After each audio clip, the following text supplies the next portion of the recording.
নারী। পুরুষরা যাকে নাম দিয়েছেন ত্রিয়া। কেন দিয়েছেন, কে দিয়েছেন, কেউ তা জানে না। কথায় আছে পুরুষরা ভাবেন যে ত্রিয়া, ভাবেন একরকম, বলেন অন্য কিছু, আর করেন অন্য কিছুই। কিন্তু সত্যিটা কি এটাই? আসল সত্যি হলো এটাই যে ত্রিয়া হলো সেই চরিত্রহীন পুরুষ আর কেউ নয়। সেই পুরুষ যারা নারীকে বলেন যে আপনি হলেন মা, আপনি হলেন দেবী, আপনি হলেন বোন।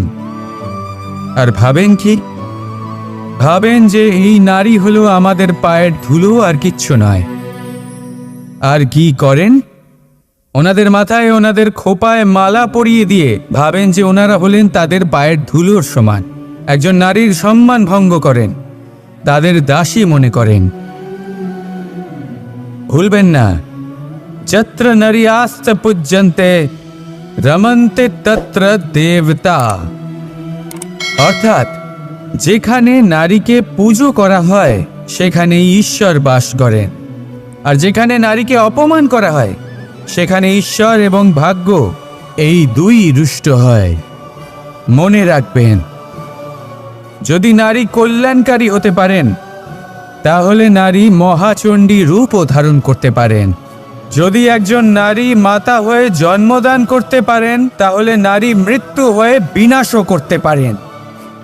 যেখানে নারী অপমানিত হবেন সেখানে মহান ভারতও মহাভারতের পথে অগ্রসর হতে পারে। তাই মনে রাখবেন, নারীর অপমান যেন কখনোই না ঘটে। আর যদি কোথাও নারীর অপমান হয় তার অর্থ হলো আপনার বিনাশ আপনার দিকেই আসছে, আর এটা হলো তার প্রথম পদক্ষেপের প্রথম পদধ্বনি। রাধা রাধা। ছেলেবেলা। এবার ছেলেবেলার বিষয়ে আর কি বলি, অত্যন্ত বিশেষ হয় এই ছেলেবেলা। সেই সময়ের অনেক কথা আমাদের আজও মনে আছে আর সারা জীবন মনে থাকবে। এমন কোনো কথা যেমন কিছু একটা ঠাট্টা করেছিলাম যাতে মাতা পিতা এত রেগে গেছিলেন যে সেদিন হয়তো আমাদের খেতেই দেননি। এরকম হয়, আর আমার সাথেও তা হয়েছে। কিন্তু একটু ভেবে দেখুন, যখন আমরা অভুক্ত থাকি তখন কি আমাদের মাতা পিতার গলা দিয়ে খাবার নামতে পারে? কখনোই নয়। কিন্তু আমরা তো কথা বলছি মাতা পিতাকে নিয়ে। কিন্তু যদি আমরা নিজেদের কথাও বলি, আমরা যদি কখনো জানতে পারি, কোনো ভিক্ষুকের বিষয় জানতে পারি যে সে অভুক্ত রয়ে গেছে, তখনও আমাদের গলা দিয়ে খাবার নামে না। আর এই যে কথাটা, যখন সমাজে খুব বড় কোনো বিপদ আসে তখন এই কথা আমাদের কাছে স্পষ্ট হয়ে যায়। যেমন ধরুন কোনো মহাযুদ্ধ বা মহামারী হয়, তখন মন অশান্ত হয়ে ওঠে। আর তখন যদি আপনি মনে শান্তি পেতে চান তো একটাই মন্ত্র রয়েছে, সেবা করুন। যতটা পারবেন ততটা সেবা করুন। এই সমাজে কত সংখ্যক মানুষ রয়েছেন যারা খালি পেটে শুয়ে পড়েন, কিন্তু যদি আমাদের মধ্যে প্রত্যেক মানুষ চেষ্টা করেন, সঠিকভাবে চেষ্টা করেন, তাহলে কোনো মানুষ অভুক্ত থাকবেন না। এক অত্যন্ত গুরুত্বপূর্ণ কথা মনে রাখবেন, কোনো দরিদ্র, কোনো অভুক্তকে খেতে দেওয়া তাহলে ঈশ্বরকে ভোগ নিবেদন করার থেকেও মহান কার্য। কারণ ঈশ্বর গরিব মানুষের প্রার্থনায় বাস করেন। আর ধরে নিন, যদি সেই ভিক্ষুক আপনার দেওয়া খাবার গ্রহণ করেন, অর্থাৎ ঈশ্বর আপনার দেওয়া খাবার গ্রহণ করলেন। কারণ এই মানবতা, এই সেবাই হলো ঈশ্বরের সব থেকে বড় আরাধনা। তাই এই আরাধনায় বিলীন হয়ে থাকুন, আর আমার সাথে ভালোবেসে বলুন, রাধা রাধা। অর্ধাঙ্গিনী। আপনার জীবনে অর্ধাঙ্গিনীর ভূমিকা কি হতে পারে? আপনি বলবেন সেরকমই যেমন আমার জীবনে রুক্মিণীর ভূমিকা। এটা সত্যি, কিন্তু এটাও সত্যি কথা যে আমার আর রুক্মিণীর এই সম্পর্ক, তাকে আরো গভীর করার জন্য অত্যন্ত প্রয়োজনীয় হলো আমরা প্রথমে বন্ধু হই। একজন ভালো স্বামী বা স্ত্রী হবার প্রথম পদক্ষেপ বন্ধুত্ব, অর্থাৎ সখা প্রেম। যতক্ষণ না এক স্বামী স্ত্রী নিজেদের সম্পর্কে বন্ধুত্বের মাহাত্ম্য বুঝতে পারবেন না, ততক্ষণ এই সম্পর্ক যেন অপূর্ণ থেকে যাবে। আর তারপর এই সম্পর্কে জন্ম নেয় সেই অনুভূতি, যেমন অধিকার, যেমন অভিমান। এই দুই ভাবনা যা এই সম্পর্ক ভাঙার প্রথম পদক্ষেপ হয়ে থাকে। সেই জন্য নিজের দাম্পত্য জীবনে অধিকার ফলানোর আগে নিজেকে জিজ্ঞাসা করুন, আপনি কি আপনার জীবনসঙ্গীর সবথেকে ভালো সখা হতে পেরেছেন? সম্পর্ক আরো উন্নত হবে। রাধা রাধা। উৎসব, পুজো, পার্বণ আমাদের জীবনে উল্লাস করে দেয়। এবার দীপাবলির উৎসব এসেছে। আপনি কখনো ভেবেছেন যে এইসব উৎসব যেমন গুরু পূর্ণিমা, দোল, রাখি বন্ধন এইসব পূর্ণিমার দিনে অনুষ্ঠিত হয়, যখন চাঁদ আকাশে পুরোপুরিভাবে দেখা যায়। কিন্তু দীপাবলির এই শুভ উৎসব অনুষ্ঠিত হয় অমাবস্যার দিবসে। অমাবস্যা যাকে আমরা অশুভ বলে মনে করি। কখনো ভেবে দেখেছেন কেন শ্রীরাম অমাবস্যার এই দিন বেঁচেছিলেন অযোধ্যায় ফেরার জন্য? একদিন পরে বা একদিন আগেও তো আসতে পারতেন উনি, কারণ উনি এই সংসারকে একটা বার্তা পৌঁছে দিতে চেয়েছিলেন যে মুহূর্ত নয়, কর্মই আসল। যদি আপনার কর্ম বড় হয়, শুভ হয়, তাহলে অমাবস্যার এই রাতকেও প্রদীপের সাহায্যে আলোকিত করা যেতে পারে। তাই সময় বিচার করা না করা আপনার সিদ্ধান্ত মাত্র, কিন্তু নিজের কর্মের বিচার করা আমার উপদেশ। রাধা রাধা। জীবনে আমরা আপনদের জন্য, আমাদের প্রিয়জনদের জন্য সর্বদা ভালো কিছু করতে চাই। ওদের খুশি করার জন্য অনেকবার ওদের উপহার দিই। আর উপহার দেওয়ার সময় একটা বিষয় মনে সর্বদা থাকে, সেই উপহার বিশেষ হওয়া উচিত, সেই উপহার সুন্দর হওয়া উচিত, মূল্যবান হওয়া উচিত, এমন উপহার হওয়া উচিত যা সব সময় তাদের মনে থেকে যায়। কিছু মানুষ বেছে নেন ভালো বস্ত্র, আবার কিছু মানুষ বেছে নেন দামি অলংকার। কিন্তু এটাই কি যথেষ্ট? আপনি নিজেই ভাবুন। যতই ভালো বস্ত্র হোক না কেন, একটা সময়ের পরে তার রং ফিকে হয়ে যায়, খারাপ হয়ে যায়, ছেড়ে যায়। মূল্যবান অলংকারও কখনো না কখনো চুরি হয়ে যেতেই পারে। চিরকাল সেইগুলি সাথে থাকবে এমন নাও হতে পারে। তাহলে এমন কি দেওয়া যায় যা চিরকাল তাদের সাথে থাকবে? উত্তর হলো ভালো সময়। যদি আপনি কাউকে ভালো উপহার দিতে চান, তাহলে তাদের সাথে ভালো সময় কাটান। কারণ যতই আপনি তাদের সাথে সময় কাটিয়ে নিন না কেন, তা কখনো পুরনো হবে না। এটা সর্বদা মনে জীবিত থাকবে। আর সেই আনন্দের মুহূর্তগুলি কেউ তাদের থেকে না কেড়ে নিতে পারবে আর না চুরি করতে পারবে। তাই আনন্দের সাথে সময় কাটান আর ভালোবেসে বলুন, রাধা রাধা। এই সংসারে জ্ঞানী কে? সেই ব্যক্তি যিনি বেদের অর্থ বোঝেন, নাকি তিনি যিনি জন্ম এবং মৃত্যুর রহস্যের সমাধান করেছেন, নাকি তিনি যিনি ৬৪ কলায় নিপুণ? না, এই সংসারে জ্ঞানী তিনি যিনি কেবলমাত্র একটা পার্থক্য বোঝেন, পার্থক্য মেনে নেওয়া আর দৃঢ় হওয়ার মধ্যে। শব্দগুলি অত্যন্ত সরল, কিন্তু যদি মন দিয়ে ভেবে দেখেন তাহলে এর অর্থ অত্যন্ত গুরুত্বপূর্ণ। বুঝিয়ে বলছি আপনাকে, যদি মেনে নেন তাহলে হার, কিন্তু যদি দৃঢ় হন তাহলে জিত। যদি মেনে নেন তাহলে কেউ আপন, কিন্তু আপনি দৃঢ় হলে সে আপনার শত্রু। মেনে নিলে ভগবান আছেন, আর দৃঢ় হলে তা শুধুমাত্রই এক পাথর। শুধু এই পার্থক্যগুলি বুঝে নিন, সংসারের সমস্ত কিছুই আপনার কাছে পরিষ্কার হয়ে যাবে। রাধা রাধা। দৃষ্টি মানুষকে দেওয়া প্রকৃতির অন্যতম শ্রেষ্ঠ উপহার। সেই দৃষ্টি যার জন্য মানুষ এই সংসার দেখতে পারে, নিজের পথ দেখতে পারে। কিন্তু সংসারে দৃষ্টি লাভ করেও সবাই মহান হতে পারে না, প্রসন্ন হতে পারে না। প্রসন্ন শুধুমাত্র তারাই হয় যাদের দৃষ্টিভঙ্গি শুভ হয়। এবারে যারা গোলাপে শুধুমাত্র কাঁটা খুঁজে পায়, তাদের হাত অবশ্যই সেই কাঁটা দ্বারা আঘাতপ্রাপ্ত হয়, কারণ তাদের দৃষ্টি শুধুমাত্র কাঁটা অবধি সীমিত থাকে। কিন্তু সুগন্ধ প্রস্তুতকারক পাপড়ি অবশ্যই খুঁজে বার করেন। কেন? একটু ভেবে দেখুন। যারা অন্ধকারে আলো পেতে চান, তাদের কাছে প্রদীপও সূর্যের মতো মনে হয়।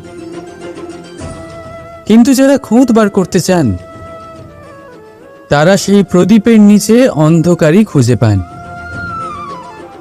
যারা ভালোবাসা পেতে চান, তারা অচেনা মানুষের মধ্যেও স্নেহ খুঁজে পান।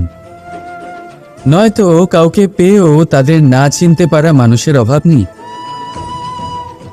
দৃষ্টি আমাদের দেখায়, কিন্তু দৃষ্টিভঙ্গি আমাদের সেটা দেখায় যা আমরা দেখতে চাই। যেমন আপনার ভাবনা হবে, সেটাই সত্যি হয়ে আপনার সামনে আসবে। তাই আপনার ভাবনাগুলিকে শুভ করুন আর ভালোবেসে বলুন, রাধা রাধা। কখনো এটা ভেবে দেখেছেন, কোনো বিশেষ স্থানে বা বিশেষ পরিস্থিতিতে সবথেকে বেশি গুরুত্বপূর্ণ কি হতে পারে? যদি শরীরের কথা বলি, তাহলে সবথেকে বেশি গুরুত্বপূর্ণ হলো মস্তিষ্ক আর মন। যদি ব্যবসার কথা বলি, তাহলে সবথেকে গুরুত্বপূর্ণ হলো ধন। রাজ্যের বিষয়ে কথা বললে সবথেকে গুরুত্বপূর্ণ হলো রাজা। আর সমাজের কথা যদি বলি, তাহলে সবথেকে গুরুত্বপূর্ণ হলো আমাদের গুরু। এবার এইসব গুরুত্বপূর্ণ কারণ এদের হাতেই সব থাকে। দেখুন, হয় এরা আমাদের উত্থানের পথে নিয়ে যেতে পারে, অথবা আমাদের পতনের দিকে নিয়ে যেতে পারে। এবার যদি কোনো অসামান্য রাজা হন, যিনি কিনা সত্যবাদী, যিনি একজন ভালো রাজা, তাহলে তিনি সেই দেশকে, সেই রাজ্যকে বিকাশের পথে নিয়ে যাবেন, আর নয়তো অন্ধকারের পথে নিয়ে যাবেন। যদি এবার গুরুর কথা বলা হয়, তাহলে জেনে রাখুন, গুরু যদি শ্রেষ্ঠ হন, তাহলে সংস্কৃতির সর্বশ্রেষ্ঠ স্তরে উনি এই সমাজকে নিয়ে যাবেন। যদি গুরু পাখণ্ডী হন, লোভী হন, লালসাগ্রস্ত হন, তাহলে এই সমাজেও এই পাখণ্ডতা, এই লোভ, এই লালসাই প্রকাশিত হবে। ঠিক এইভাবেই জীবনে, মানুষের জীবনে প্রেমেরও এক গুরুত্বপূর্ণ স্থান রয়েছে। যদি মানুষের মনে প্রেম থাকে, তাহলে ধরে নিন সে জীবিত রয়েছে, আর যদি না থাকে, তাহলে সে মৃতই প্রায়। যদি রাধা কৃষ্ণের বিষয়ে কথা বলি, বলবো কৃষ্ণের জীবনে যদি রাধা থাকে, তাহলেই কৃষ্ণ হলো কৃষ্ণ। আর যদি রাধা না থাকে, তাহলে কৃষ্ণ হলো যে কোনো পশুরই সমান। আসলে পশু থেকে মানুষ হওয়ার এই যে যাত্রা, এর আধার হলো প্রেম। এই প্রেমকে মনে জাগ্রত করে রাখুন, আর আমার সাথে ভালোবেসে বলুন, রাধা রাধা। শক্তি, সামর্থ্য, প্রাবল্য এসব কোথা থেকে আসে? কোথা থেকে এগুলো প্রাপ্ত করা যায়? সেই লক্ষ্য দ্বারা যা আমরা প্রাপ্ত করতে পারি, নাকি সেই সংঘর্ষ দ্বারা যা আমরা জয় করতে পারি? না, এখান থেকে শক্তি লাভ করা সম্ভব নয়। যখন আপনার সামনে এমন কোনো লক্ষ্য থাকবে যাকে ভেদ করা অসম্ভব মনে হবে, তাও আপনি চেষ্টা করতে থাকবেন। আপনার সামনে এমন এক সংঘর্ষ থাকবে যা জয় করা সম্ভবই নয়, তাও আপনি চেষ্টা করতে থাকবেন। তখন আপনার শক্তি বৃদ্ধি পায়। অসম্ভবকে সম্ভব করে দেখালে শক্তির বৃদ্ধি হয়। দেখুন, যা সম্ভব তা তো যে কেউ করতে পারে। যা অসম্ভব কিন্তু আপনি চাইছেন, তা পূর্ণ করুন। সেই লক্ষ্য প্রাপ্ত করুন, সেই সংঘর্ষের উপর জয়লাভ করুন। প্রয়াস তো করে দেখুন। এই চেষ্টার দ্বারা এই শক্তির বৃদ্ধি হয়। আর যখন সেই শক্তি উচ্চ স্তরে পৌঁছে যাবে তখন আপনি অসম্ভবকে সম্ভব করে দেখাবেন। তাই জীবনে চেষ্টা করতে থাকুন আর আমার সাথে ভালোবেসে বলুন, রাধা রাধা। আম এবং নিম এই দুই যে যার স্থানে অত্যন্ত বিশেষ, অত্যন্ত শ্রেষ্ঠ। আম আমাদের শক্তি বাড়ায় আর অন্যদিকে নিম রোগের সাথে লড়াই করার আমাদের ক্ষমতা বাড়ায়। এবার আম অত্যন্ত মিষ্টি হয় আর নিম অত্যন্ত তিক্ত। তাই এই কারণে কি নিমের নিরাশ হওয়া উচিত বা নিজেকে ঘৃণা করা উচিত? তার স্বাদ তিক্ত? কখনোই নয়। দেখুন, নিম তিক্ত, এতে নিমের কোনো দোষ নেই। দোষ হলো জিহ্বার, যে মিষ্টি পছন্দ করে, তিক্ত পছন্দ করে না। কিন্তু যদি আপনি নিজের জীবনে নিমের প্রয়োগ না করেন তাহলে আপনার রোগ প্রতিরোধ ক্ষমতা বাড়বেই না। তাই নিম হলো অত্যন্ত গুরুত্বপূর্ণ। এর থেকে আপনি কি শিক্ষা পেলেন? এটাই যে জীবনে কখনো অন্য কারোর মাপকাঠি দ্বারা নিজেকে পরখ করবেন না। আপনার যোগ্যতা, আপনার বিশেষত্ব, আপনার গুণ অপগুণ এই সব কিছু আপনি নিজে বুঝে নিন, সেটাই যথেষ্ট। আসুন আর আমার সাথে ভালোবেসে বলুন, রাধা রাধা। আজকাল আপনি দেখে থাকবেন যে মা বাবা শুধুমাত্র সন্তানকে ভালোবাসেন তা নয়, তাদের মোহেও জড়িয়ে পড়েন। বিদ্যালয়ে যখন পাঠান তখন সমস্ত সুযোগ সুবিধা দিয়েই পাঠান। চেষ্টা করেন যে সবসময় যেন সন্তান তাদের চোখের সামনেই থাকে।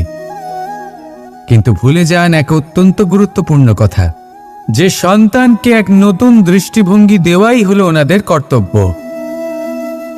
সেই জন্য পুরাতনকালে শিষ্যদের গুরুকুলে পাঠানো হতো, বাড়ির থেকে দূরে। কারণ বাড়ি ছেড়ে যাওয়া এক সন্তানের জন্য, এক শিষ্যের জন্য অত্যন্ত শুভ লক্ষণ হয়। যখন সে বাড়ির থেকে দূরে, গৃহস্থের থেকে দূরে থাকবে, তখন এই সংসারকে সে এক নতুন দৃষ্টিভঙ্গি দিয়ে দেখবে, পরখ করবে, বুঝতে পারবে আর সবকিছু নিজে থেকেই শিখে যাবে কখন আক্রমণ করতে হয়, কখন পিছু হটতে হয়, কিভাবে এই সংসারের সম্মুখীন হতে হয়। আর এটা আপনার দৃষ্টি ওকে শেখাতে পারবে না, ওর অভিজ্ঞতা ওকে শেখাতে পারবে।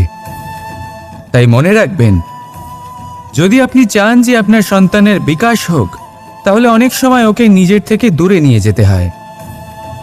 যদি মোহে আবদ্ধ থাকেন তাহলে ওর বিকাশ কখনোই হবে না। তাহলে আসুন আমার সাথে ভালোবেসে বলুন, রাধা রাধা।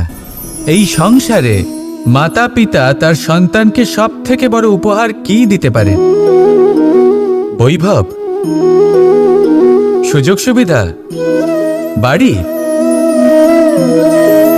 নাকি আশেপাশের পরিবেশ? এই সংসারে মাতা পিতা তার সন্তানকে সব থেকে বড় উপহার শিক্ষা দিতে পারেন, কিন্তু তার জন্য সময়ের প্রয়োজন হয়। এবার এই সময় অত্যন্ত অদ্ভুত। সময়ের ধারণা সবার রয়েছে। কখনো কখনো কিছু কঠিন সময় বরদানের মতো আমাদের সম্মুখে আসে। এরকম কোনো সমস্যার কথা যদি আমি বলি, যেমন যুদ্ধ, মহামারী, মহা অসুখ, এরকম সময় আমাদের কাছে যথেষ্ট সময় থাকে। এই সময় আমরা চিন্তা করি, ভয়ভীত হই, কে জানে কত সম্পত্তির ক্ষয়ক্ষতি হবে। এবার এই সময় কিভাবে কাটিয়ে ওঠা যায়?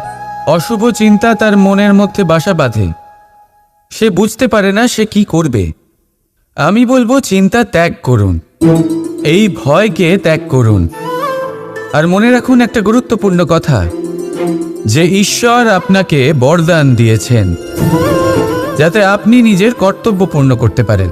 কর্তব্য, নিজের পরিবারকে সময় দেওয়া, নিজের সন্তানকে শিক্ষা দেওয়া, তাদের সাথে বসুন, কথাবার্তা বলুন, আলোচনা করুন।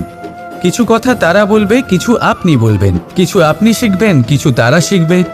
তাদের সাথে খেলা করুন, তাদের সাথে পূর্বপুরুষের গল্প করুন। এইসব করলে তাতে না শুধু তাদের ভবিষ্যৎ উজ্জ্বল হবে, বরং আপনিও সন্তুষ্টি পাবেন। ভয়ভীত হবেন না। আজ বর্তমানে আপনি কি করতে পারেন যাতে আপনার বর্তমান সঠিক হবে এবং ভবিষ্যৎ উজ্জ্বল হবে, তাতে একাগ্র হন। সব কিছু শুভ হবে। রাধা রাধা। কখনো ভেবে দেখেছেন মানুষকেই এই সংসারে সর্বশ্রেষ্ঠ প্রাণী কেন বলা হয়? অন্য কোনো প্রাণীকে কেন নয়? শুধু কি এই জন্যই আমরা চিন্তা করতে পারি, আমাদের কাছে তীক্ষ্ণ বুদ্ধি রয়েছে, কোনো কিছু আবিষ্কার করতে পারি, সেই কারণেই? তা তো অন্য কোনো প্রাণীর কাছেও থাকতে পারে। এমন কিছু পশুও রয়েছে যাদের কাছে তীক্ষ্ণ বুদ্ধি আছে। তাহলে মানুষ কেন? কারণ মানুষের কাছে এমন কিছু রয়েছে যা অন্য প্রাণীর কাছে নেই। মানবতা। মানবতা যা সর্বপ্রথম এগিয়ে যেতে চাইলেও যদি পথে কেউ ধাক্কা খেয়ে পড়ে যায়, তাকে আগলে রাখতেও জানে। মনে রাখবেন, আপনার সব থেকে বড় পরিচয় আপনার নাম, আপনার সম্পত্তি বা আপনার ধর্মও নয়। আপনার সব থেকে বড় পরিচয় হলো আপনার মানবতা। তাহলে সময় এলে পরে নিজের মানবতার পরিচয় দিন। অন্য মানুষকে সাহায্য করুন, অন্য প্রাণীকে সাহায্য করুন। একা একা পথ চলা হলো পশুদের প্রবৃত্তি। মানুষ হলেন তিনি যিনি অন্যের জন্য প্রাণও দিতে পারেন। মানুষ হলেন তিনি যিনি অন্য মানুষের প্রাণ বাঁচান। সেই মানবতাকে জাগিয়ে তুলুন আর এই জীবন বাঁচতে শুরু করুন। আর হ্যাঁ, আমার সাথে ভালোবেসে বলুন রাধা রাধা। অনেকে আমাকে অনেকবার জিজ্ঞেস করেছেন যে কানাই, রুক্মিণী হলো তোমার অর্ধাঙ্গিনী, তাহলে কেন ওর এই যাত্রা এত কঠিন হলো? কেন তোমার এই অগাধ অখণ্ড ভালোবাসা পাওয়ার জন্য ওকে এত কঠিন পরীক্ষার সম্মুখীন হতে হলো? আসুন আমি আপনাকে একটা কথা বোঝাই। অগাধ অখণ্ড ভালোবাসার এই পথ, তা তো কঠিনই হবে। এবার এরকমই এক যাত্রা করতে হয়েছে রুক্মিণীকে, পরিশুদ্ধ ভালোবাসা বুঝতে পারার যাত্রা। এমন ভালোবাসা যা কিনা ক্রোধ, ভয়, মোহ, অধিকার, অহংকার, হিংসা এই সমস্ত বিকারের ঊর্ধ্বে। এবার এই যাত্রায় ওকে সাহায্য করবে রাধা। আর শুধু তাই নয়, আমি আপনাকে বলি, সংসারের প্রত্যেক নারী এই যাত্রা করে থাকেন। এবার যে নারী এই যাত্রার শেষ পর্যন্ত পৌঁছতে পারেন, তিনি এক উচ্চ স্তরে পৌঁছে যেতে পারেন, যেখানে তাকে বলা হয় অর্ধাঙ্গিনী। রাধা রাধা। আহ, হাত পুড়ে গেল। এবার আপনি বলবেন, কৃষ্ণ এটাই তো হবে, জ্বলন্ত কয়লা ধরতে গেলে হাত তো পুড়ে যাবেই। চলুন এই বিষয়ে আপনি এটা বললেন, ক্রোধের বিষয়েও কি আপনি এরকমই ভাবেন? অবশ্যই ভাবা উচিত, কারণ ক্রোধ হলো ঠিক এইরকমই। আমরা ভাবি এই জ্বলন্ত কয়লা হাতে তুলে কারোর দিকে যদি আমরা ছুড়ি, তার ক্ষতি হবে, কিন্তু সর্বপ্রথম আমাদেরই হাত পুড়ে যাবে। এই ক্রোধ সর্বপ্রথম আপনারই বিনাশ করবে, আপনার আনন্দ কেড়ে নেবে, আপনার শরীর খারাপ করে দেবে, আপনার অস্তিত্বকে পুড়িয়ে ফেলবে। তাই এই ক্রোধের থেকে সাবধানে থাকুন আর ভালোবেসে বলুন রাধা রাধা। বর্ষা ঋতু শুরু হলেই পাখিদের মধ্যে চাঞ্চল্য বেড়ে যায়, আর সেটা হবে নাই বা কেন? বাসা ভেঙে যায়, বৃক্ষ ভেঙে পড়ে, প্রত্যেক পাখি তার থাকার জন্য একটা নতুন জায়গার, একটা ছায়ার, একটা ছাদের খোঁজে থাকে। শুধু একটা পাখি এসব কিছুই করে না, না তো তার এসব সমস্যা নিয়ে কোনো চিন্তা থাকে, না কোনো দরকার পড়ে। আর সেই পাখি হলো বাজ। সেই সব সমস্ত ছোটখাটো সমস্যার থেকে অনেক দূরে ওপরে উড়ে বেড়ায়, মেঘের থেকেও অনেক উঁচুতে। তাই এই সব ছোটখাটো সমস্যা যা আপনার জীবনে এসে থাকে, এই সব নিজের চারপাশকে ঘিরতে দেবেন না। নিজের চিন্তা ভাবনাকে অনেক উঁচুতে রাখুন, আপনার সমস্ত সমস্যা নিজে থেকেই নিচে চলে আসবে। রাধা রাধা। একটা গাই আর একটা বাছুরের মধ্যে কেমন সম্পর্ক থাকে? একটা গাই নিজের বাছুরকে ডাকে, আর সেই বাছুর হাজার হাজার গাইয়ের মধ্যে থেকেও নিজের মাকে চিনতে পেরে যায় আর নিজের মায়ের সাথে এসে জড়িয়ে পড়ে। আর কিছুটা ঠিক এরকমই সম্পর্ক হলো আপনার কর্ম এবং আপনার কর্মফলের মধ্যে। আপনি যেমন কর্ম করবেন, আপনার কর্ম আপনার কর্মফলকে ডাক দেবে, আর আপনার কর্মফল কোথাও না কোথাও থেকে আপনাকে খুঁজতে খুঁজতে এসে আপনার সাথে জড়িয়ে পড়বে। তাই উচিত এটাই হবে যে আপনি সৎকর্ম করুন, কারণ ঈশ্বর যদি আপনাকে আপনার ভুলের জন্য ক্ষমা করেও দেন, আপনার কর্ম কিন্তু করবে না। তাই যদি আপনি দুষ্কর্ম করতে চলেছেন, তাহলে আপনি প্রস্তুত থাকুন, আর যদি আপনি শুভ কর্ম করতে চলেছেন, তাহলেও আপনি প্রস্তুত থাকুন। আপনার কর্ম যেমন হবে তেমন ফল আপনার কাছে নিজে থেকেই চলে আসবে। আজ না হোক কাল, কাল না হোক অন্য কোনো সময় অবশ্যই আসবে। আসুন আমার সাথে ভালোবেসে বলুন রাধা রাধা। বসন্ত ঋতু, এই সময় মন আনন্দে ভরে থাকে। এমন মনে হয় যেন আমরা আকাশে বিচরণ করতে চলে যাই, কিন্তু সেটা তো সম্ভব নয়। সেই জন্য হয়তো আমরা ঘুড়ি ওড়াই, এই ঘুড়িকে নিজেদের প্রতিরূপ মনে করে। এবার অনেক মানুষ আছেন যারা ঘুড়ি ওড়ান, কিন্তু এই কর্মের সারমর্ম কি সেটা কজন বুঝতে পারেন? আপনি এটা মনে করুন যে আপনি হলেন সেই ঘুড়ি, আর এই সুতো যিনি ধরে রয়েছেন তিনি হলেন পরমাত্মা। আর এই সুতো যেখান থেকে শুরু হয়, সেই লাটাই হলো আমাদের কর্মচক্র। এবার আপনি নিজেই অনুমান করুন যে এই উড়ান কার ওপর নির্ভরশীল? পরমাত্মার ওপর আর আপনার কর্মের ওপর। যদি পরমাত্মা আপনার হাত ধরে থাকেন, আপনার সাথে থাকেন, যদি আপনি শুভ কর্ম করতে থাকেন, আপনি এই আকাশে উড়তে থাকবেন। কিন্তু কোথাও কোথাও যদি পরমাত্মার সাথে এই বন্ধন ছিন্ন হয়, আপনার কর্মচক্র খারাপ হয়ে যায় বা থেমে যায়, তাহলে আপনার এই ঘুড়ি কেটে যাবে আর দূরে কোনো গাছের ডালে গিয়ে আটকে যাবে। তাই শুধুমাত্র ঘুড়ি ওড়াবেন না, তার থেকে শিখুন, পরমাত্মার সাহচর্যে থাকুন, সবসময় শুভ কর্ম করতে থাকুন, আর সবসময় এই আকাশে উড়তে থাকুন। আসুন আর আমার সাথে ভালোবেসে বলুন রাধা রাধা। বর্ষার আকাশে আপনি একাধিকবার রামধনু দেখে থাকবেন, 7 রঙা, মন ভোলানো। প্রথম প্রশ্ন, এই সুন্দর রামধনু কিভাবে তৈরি হয়? এটা তৈরি হয় যখন বৃষ্টির জলের ফোঁটার মধ্যে দিয়ে আলো প্রবেশ করে সেই আলোর আসল 7টি রং বিচ্ছুরিত হয়, আর তখনই আমরা এই রামধনু দেখতে পাই। দ্বিতীয় প্রশ্ন, এই রামধনু বৃষ্টির জলের ফোঁটা দিয়ে কেন তৈরি হয়? কারণ হলো বিশুদ্ধতা। বৃষ্টির জলের ফোঁটা বিশুদ্ধ হয়, আকাশ থেকে ধরিত্রীর দিকে ঝরে পড়ে, কিন্তু নিজের জন্য নয়, ধরিত্রীর তৃষ্ণা মেটাতে। আর সেই জন্যই আলোর মতো গতিশীল তরঙ্গকে বিচ্ছুরিত করতে পারে সে, তার আসল স্বরূপ প্রকাশ করে। যদি আপনিও নিঃস্বার্থভাবে পরোপকার করেন, অন্যদের জন্য বাঁচেন, তাহলে বিশ্বাস করুন, কেউ আপনাকে কোনোদিন ঠকাতে পারবে না।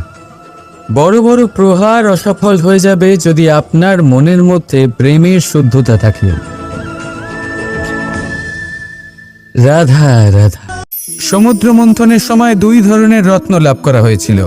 প্রথম হলাহল, যার প্রভাব থেকে এই সমস্ত সংসারের জীবের প্রাণ বাঁচানোর জন্য মহাদেব তাকে নিজের কণ্ঠে ধারণ করে নিয়েছিলেন।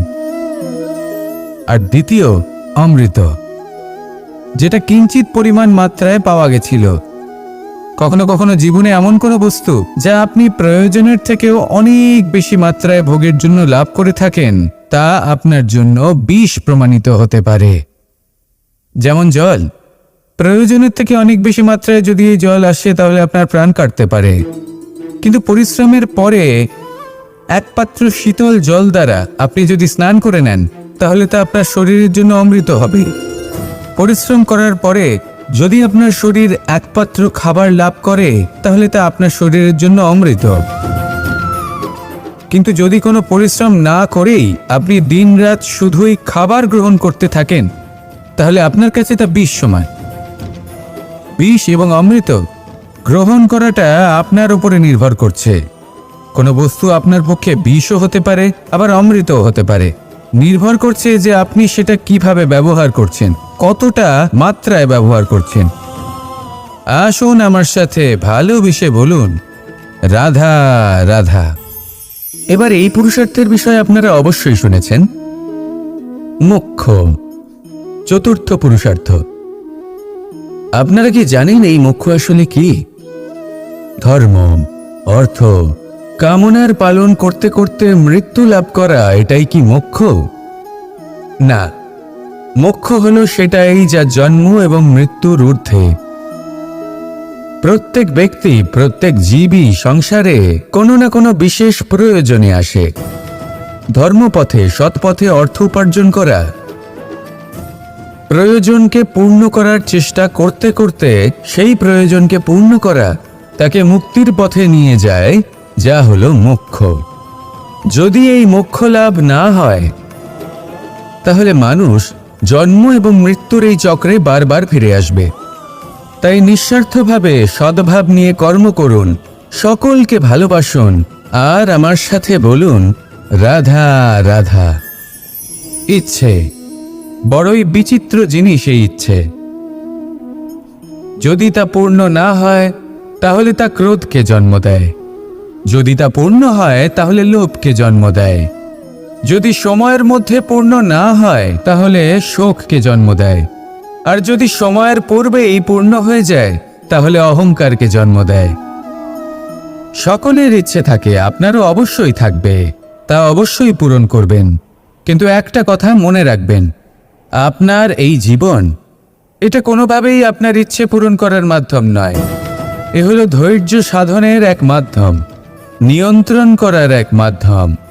নিয়ন্ত্রণ নিজের কামনার ওপর, নিজের ইচ্ছের ওপর, নিজের আবেগের ওপর। কারণ ইচ্ছে এটা হলো সেই অশ্বের মতো যা একবার লাগাম ছাড়া হয়ে গেলে আপনার হাত থেকে যদি এই লাগাম বেরিয়ে যায় তাহলে তা আপনাকে সোজা বিনাশের পথে নিয়ে যেতে পারে। কিন্তু যদি আপনি একে নিয়ন্ত্রণ করতে পারেন তাহলে এটা আপনাকে সাফল্যের শিখরে অবশ্যই পৌঁছে দিতে পারে। তাহলে ইচ্ছেগুলিকে নিয়ন্ত্রণ করুন আর আমার সাথে ভালোবেসে বলুন, রাধা রাধা। মানুষের জীবন বড়ই বিচিত্র হয়। যেই মুহূর্তে জন্ম নেয় একটা প্রতিস্পর্ধায় প্রবেশ করতে থাকে।